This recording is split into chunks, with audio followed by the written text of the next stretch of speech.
जय माता की दोस्तों, आज मैं आपके लिए कहानी लेकर के आई हूँ माँ पार्वती के लंबे बाल।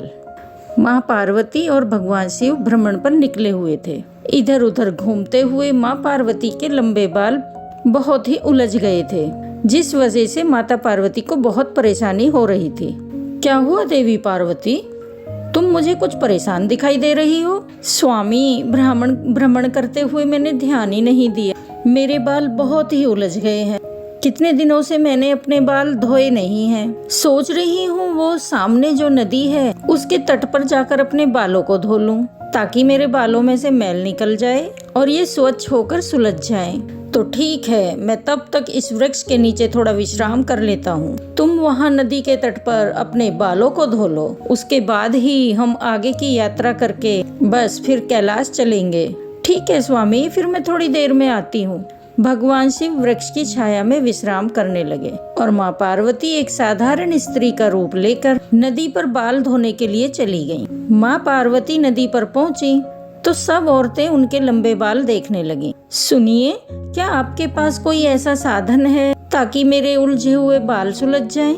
हम तो यहाँ पानी भरने आए हैं, हमारे पास भला क्या होगा? जो भी है हमारे घर पर है। तो क्या आप मेरी सहायता कर सकती हैं? मुझे अपने बालों को सुलझाने की आवश्यकता है। क्या आप में से कोई मेरे बालों को सुलझा देगा?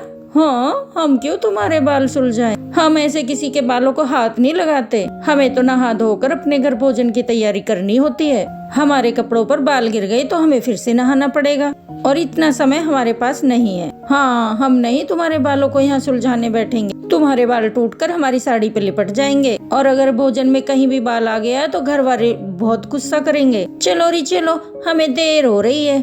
बहन, तुम्हारे बाल लंबे हैं, इन पर कंघा फेरना पड़ेगा। थोड़ा तेल लगाना होगा ताकि बाल मुलायम हो जाएं। फिर ये बाल आसानी से सुलझ जाएंगे। अच्छा, क्या तुम मेरे बालों को सुलझाने में मदद कर सकती हो? मेरे पास कोई ऐसा साधन नहीं है जिससे मैं अपने ये बाल सुलझा सकूं। इसके घर में एक वक्त की रोटी बनाने का तो तेल होता नहीं है।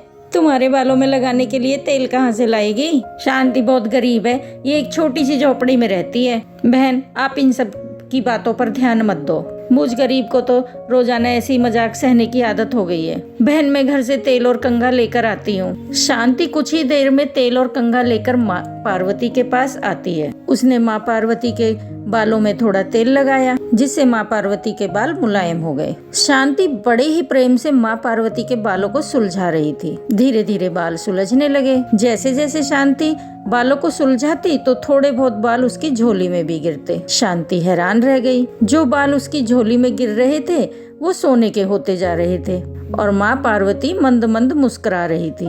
शांति इस चमत्कार को समझ नहीं पा रही थी। माँ पार्वती के बाल पूरी तरह से सुलझ गए, घने लंबे सुंदर बाल। पर वो बाल सोने के क्यों बन गए, इसका भेद शांति को जानना था। अचानक कंघा फेरते हुए शांति को माँ पार्वती के सिर में पूरा ब्रह्मांड दिखाई देता है और फिर माँ पार्वती अपने साक्षात रूप में आ जाती हैं।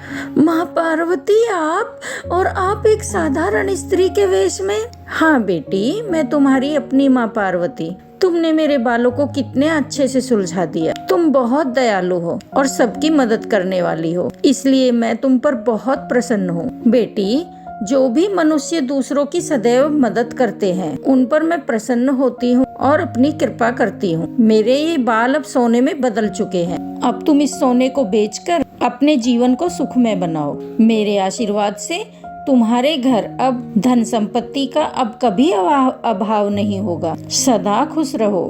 हे देवी मैया, आपकी सदा ही जय हो। जय माँ पार्वती, जय माँ पार्वती। इसके पश्चात माँ पार्वती वहाँ से अंतर्ध्यान होकर भगवान शिव के पास वापस लौट आती हैं। अपने उदार स्वभाव के कारण शांति की किस्मत पलट गई और माँ पार्वती के आशीर्वाद से उसका जीवन सुख समृद्धि से भर गया। ये कहानी हमें सिखाती है कि हमें सदैव दूसरों की सहायता करनी चाहिए, जिससे हमसे भगवान हमेशा प्रसन्न रहते हैं और उनका आशीर्वाद भी हमारे ऊपर बना रहता है।